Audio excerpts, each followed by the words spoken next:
नमस्कार, मेरा नाम है संजय कुमार। आप देख रहे हैं 10D न्यूज़। बिहार विधानसभा का आज बजट सत्र पेश किया गया। वित्त मंत्री तारकिशोर प्रसाद ने ये बजट पेश किया विधानसभा के अंदर। वहीं पत्रकारों से बात करते हुए मुख्यमंत्री नीतीश कुमार ने कहा कि ये बिहार के हित के लिए ये बजट है, लोगों में काफ़ी खुशियां हैं और बजट जो है काफ़ी लाभदायक है। और उप मुख्यमंत्री तारकिशोर प्रसाद ने ये बजट पेश करने के बाद मुख्यमंत्री ने बात की है पत्रकारों से और कहा है कि जल जीवन जैसे हरियाली की जो कामें रुकी हुई है और 7 निश्चय 1 और 7 निश्चय 2 की सारे कामें कंप्लीट कर लिए जाएंगे। जो वित्त वर्षीय पीछे वाले वर्ष में जो छूट गए हैं वो काम इस साल पूरे कर लिए जाएंगे, यानी 2021 तक पूरे कार्य पूरे कर लिए जाएंगे। और बजट पेश होने के बाद मुख्यमंत्री नीतीश कुमार ने पत्रकारों से बात करते हुए क्या कुछ कहा है इस मामले पर, जरा गौर से सुनिए क्या कुछ कह रहे हैं। आज के बजट के बारे में तो आप लोगों को पूरी जानकारी मिल गई है। बजट प्रस्तुत कर दिया गया है और इसमें माननीय उप मुख्यमंत्री ने बजट पेश किया है और बहुत अच्छे ढंग से संक्षेप में वहाँ भाषण दिया विधानसभा में। और उसके बाद बजट के महत्वपूर्ण विषयों पर उन्होंने चर्चा भी कर दी है। तो इन सब चीज़ों के बारे में आपको मालूम है कि हम लोगों ने बजट में हर क्षेत्र के बारे में ख्याल रखा।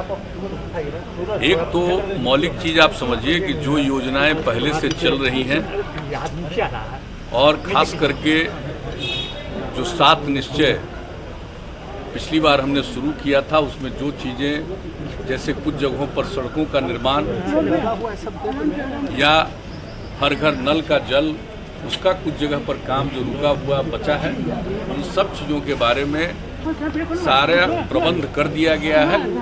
और ये इस बार का बजट में इस बात का उल्लेख किया गया है कि ये पूरी कोशिश होगी कि 1 साल के अंदर जितनी भी चीज़ें है पहले से चल रही हैं उस काम को पूरा कर दिया जाएगा। और इसके अलावा जो जल जीवन हरियाली अभियान के अंतर्गत जो काम हो रहा है उसको आगे निरंतर रूप से बढ़ाया जाएगा।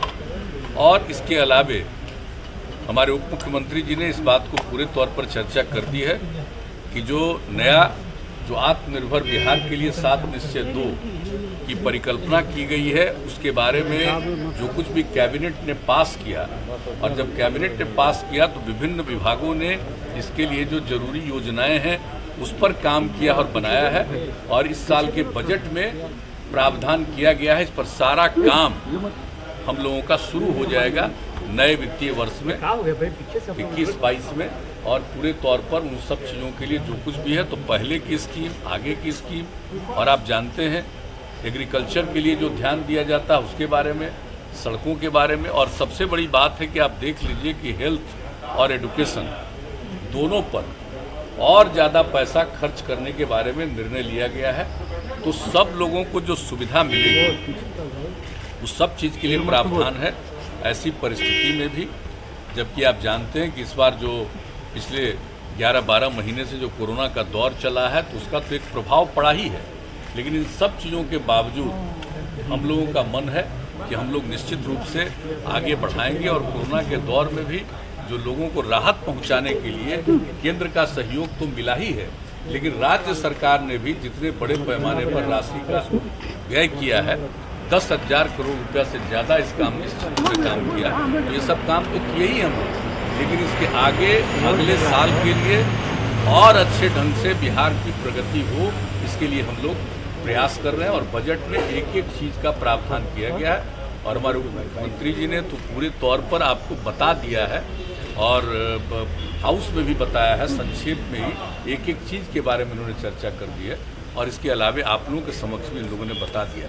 तो हम लोगों को इस बात पर एकदम बिल्कुल, जिसको कहिए कि इसके प्रति हम लोगों का एकदम, जिसको कहिए कि डेडिकेशन है, हम लोग बिल्कुल इस बात को लेकर के वचनबद्ध ही नहीं है।